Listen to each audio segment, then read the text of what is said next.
રાજ્યમાં હાલ આકાશમાંથી અગ્નિવર્ષા થઈ રહી હોય તેવી સ્થિતિ છે, ત્યારે હવામાન નિષ્ણાત અંબાલાલ પટેલની રાહત આપનારી આગાહી સામે આવી છે।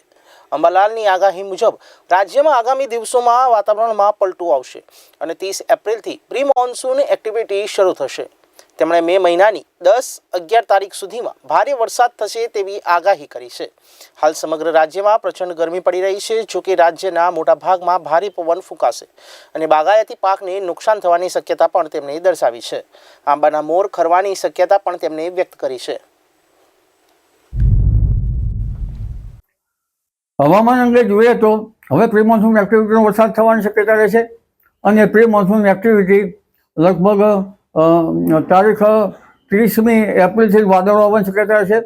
ક્યારેક તો હમણાં વાદળો આવવાની શક્યતા રહેશે, પરંતુ મે માસની લગભગ 10-11 તારીખ સુધીમાં રાજ્યના મોટા ભાગના ભાગોમાં ભારે ગાજવીજ, આંધી અને વંટોળ સાથે કમોસમી પ્રી મોન્સૂન એક્ટિવિટીનો વરસાદ થવાની શક્યતા રહેશે અને આ વરસાદમાં ભારે પવન ફૂંકાશે, જેના લીધે બાગાયતી પાકોની હરકત આવી શકે।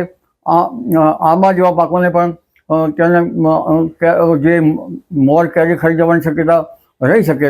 એટલે હમણાં લગભગ તારીખ મેની શરૂઆત થઈ, 3જી મેની આસપાસથી જ ઉત્તર ગુજરાતના ભાગો, રાધનપુર, કેટલાક સમીના ભાગો, હારીના ભાગો, બનાસકાંઠાના ભાગો, મહેસાણાના ભાગો, કડી કલોલ ના ભાગો, આ ઉપરાંત વિરમગામના ભાગો, તેમજ કચ્છના કેટલાક ભાગો, કોઈ રાજકોટના ભાગો અને ઉત્તર સૌરાષ્ટ્રના કેટલાક ભાગો, તેમજ મધ્ય ગુજરાતના ભાગો, વડોદરાના ભાગો, અમદાવાદ, ગાંધીનગરના ભાગો અને દક્ષિણ સૌરાષ્ટ્રના કેટલાક ભાગમાં વાદળવાળું આવે અને લગભગ દક્ષિણ ગુજરાતના ભાગોમાં પણ હવામાનમાં પલટો આવે।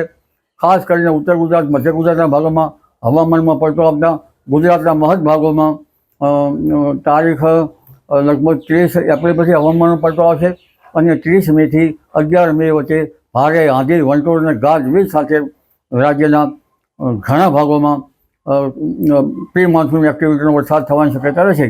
આંધી વંટોળનું પ્રમાણ વધુ રહેશે, ડસ્ટ સ્ટોર્મ વધુ રહેશે। જી।